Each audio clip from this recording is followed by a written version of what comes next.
The hallways of Ridgewood High were never quiet. They were filled with the shouts of teenagers, the slamming of lockers, and the heavy stomp of cleats as the football team strutted through like they owned the place. For most kids, it was just background noise. But for a girl named Emily Carter, those hallways felt like a battlefield.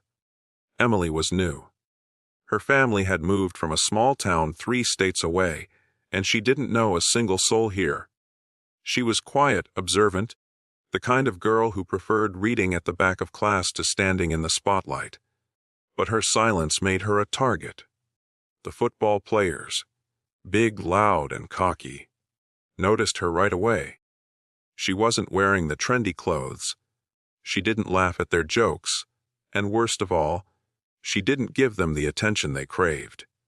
To them, ignoring their existence was almost an insult. It started small. Snide comments as she walked past. "Hey, new girl, you lost." Or fake coughs of nerd as she opened her locker. But soon it escalated. By the second week of school, Emily found herself the center of unwanted attention. One Friday afternoon, just as the final bell rang, the quarterback, Jason Miller, and 2 of his friends cornered her by the lockers. Jason was tall, muscular, the kind of guy everyone assumed would go pro one day.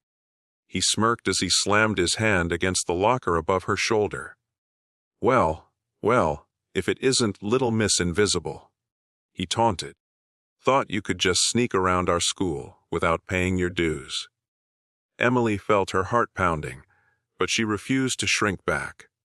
"I don't want any trouble," she said softly. Jason leaned closer, his voice dripping with arrogance. "Oh, but trouble found you." His friends chuckled, one of them stepping around to block her escape route. Students walking by slowed down, watching. No one stepped in.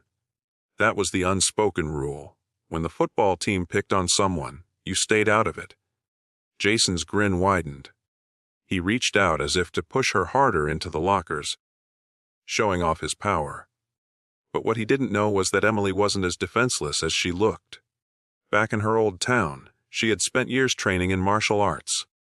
Her father, a former Army instructor, had made sure she could defend herself. Emily never bragged about it, never wanted to use it, but in that moment, her instincts took over. As Jason tried to pin her, Emily shifted her weight, planted her foot, and with lightning precision, drove her knee upward into his midsection. The sound he made was unlike anything the hallway had ever heard. Half gasp, half scream. Jason collapsed forward, clutching his stomach, his face twisted in shock and agony. The hallway went silent. His friends froze, their jaws dropping. The invincible quarterback, the star of Ridgewood High, was doubled over, gasping for breath, unable to stand upright. Emily didn't waste time. She stepped out from between them, her voice steady. "Don't ever touch me again." Jason's friends quickly helped him up, but it was clear. Something was wrong. His injury wasn't just pain, it was serious. He wouldn't be playing in Friday night's game, or any game that season. Word spread faster than wildfire. By Monday morning, the story was everywhere. Students whispered in the halls about the quiet new girl who had taken down the school's toughest player with a single knee strike. Some cheered for her, finally glad to see the bullies get a taste of their own medicine. Others stared at her with wide-eyed fear, realizing she was far stronger than she seemed.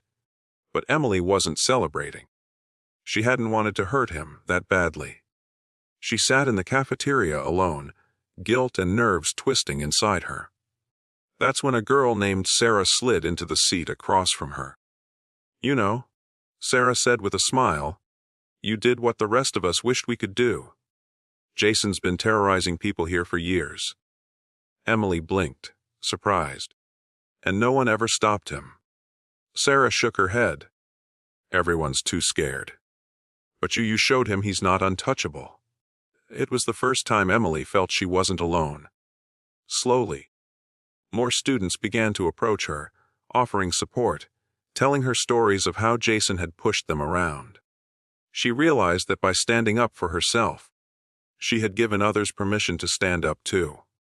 Of course, the football team tried to spin the story. Jason's friends claimed it was just a freak accident, that Emily had overreacted. But the truth was undeniable. Jason was out for the season, and everyone knew why. The principal called Emily into his office, and though he questioned her, he couldn't ignore the fact that she had been defending herself. "Next time," he said sternly, "find an adult." Emily nodded, though deep down she knew the reality. No adult had been there. No teacher had stepped in. She had only had herself. As weeks passed, the bullying faded. Jason avoided her, humiliated by the memory of being taken down in front of the entire school. His friends gave her a wide berth. And Emily, she finally started to breathe easier. She wasn't just the quiet new girl anymore. She was the girl who proved that strength doesn't always look the way people expect.